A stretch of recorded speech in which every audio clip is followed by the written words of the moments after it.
فرعون اور اس کی خاتمہ۔ حضور اکرم صلی اللہ علیہ وآلہ وسلم شب معراج میں بیت المقدس کی طرف جاتے ہوئے مصر کے قریب ایک مقام سے گزرے تو انہیں نہایت ہی اعلیٰ اور زبردست خوشبو آنے لگی۔ آپ صلی اللہ علیہ وآلہ وسلم نے حضرت جبرائیل علیہ السلام سے پوچھا کہ یہ خوشبو کیسی ہے؟ جواب ملا کہ فرعون کی بیٹی کی باندی مشاطہ اور اس کی اولاد کی قبر سے آ رہی ہے۔ پھر حضرت جبرائیل علیہ السلام نے اس کا قصہ بیان فرمایا کہ مشاطہ فرعون کی بیٹی کی خادمہ تھی اور وہ خفیہ طور پر اسلام لا چکی تھی۔ ایک دن فرعون کی لڑکی کو کنگھی کرتے ہوئے اس کے ہاتھ سے اتفاقاً کنگھی گر پڑی۔ وہ اٹھانے لگی تو اس کی زبان سے بے احاطہ بسم اللہ نکل گیا۔ اس پر شہزادی نے کہا کہ تو نے آج عجیب کلمہ بولا، رب تو میرا باپ فرعون ہے، تو نے یہ کس کا نام لیا؟ اس نے جواب دیا، فرعون رب نہیں بلکہ رب وہ ہے، وہ اللہ ہے جو مجھے اور تجھے اور خود فرعون کو روزی دیتا ہے۔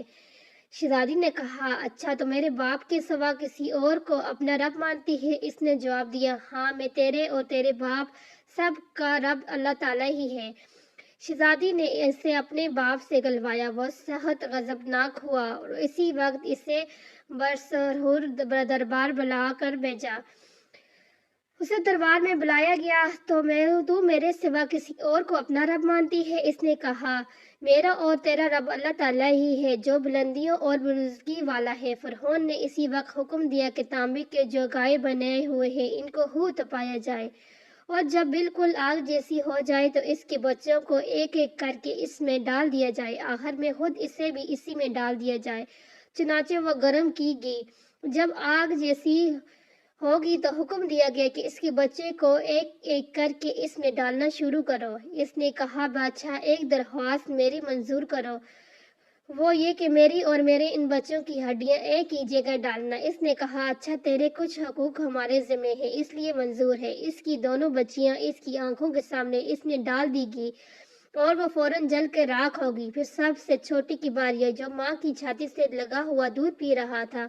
فرعون کے سپاہیوں نے اسے گھسیٹا تو اس کی نیک بندی کی آنکھوں تلے اندھیرا چھا گیا۔ اللہ تعالیٰ نے اس بچے کو اسی وقت زبان دے دی اور اس نے آواز بلند ہو کر کہا، اماں جان افسوس نہ کرو، اماں جان ذرا بھی پس و پیش نہ کرو، حق پر جان دینا ہی سب سے بڑی نیکی ہے۔ چنانچہ انہیں صبر آ گیا، اس بچے کو بھی آگ میں ڈال دیا گیا اور آخر میں اس کی ماں کو بھی آگ میں جلا دیا گیا۔ یہ خوشبو کی مہک کسی کی جنتی محل سے آ رہی ہے۔ اللہ تعالیٰ نے ہمیں اور آپ کو، ہم سب کو جو اسلام دیا ہے، ہمیں تو صرف اس پہ عمل کرنا ہے۔ بہت سارے لوگوں نے اس کے لیے بہت زیادہ قربانیاں دی ہیں، بہت کچھ برداشت کیا ہے، ہمیں تو بالکل تیار سب کچھ مل رہا ہے، لیکن پھر بھی ہم اس کی قدر نہیں کرتے۔ اللہ تعالیٰ ہمیں، مجھے، آپ کو، ہم سب کو اس کی قدر کرنے کی توفیق دے جو ہمیں بالکل تیار ملا ہے، ہمیں کچھ بھی نہیں کرنا، اور اللہ تعالیٰ ہمیں اپنے نبی کے بتائے ہوئے طریقوں پر عمل کرنے کی توفیق عطا فرمائے۔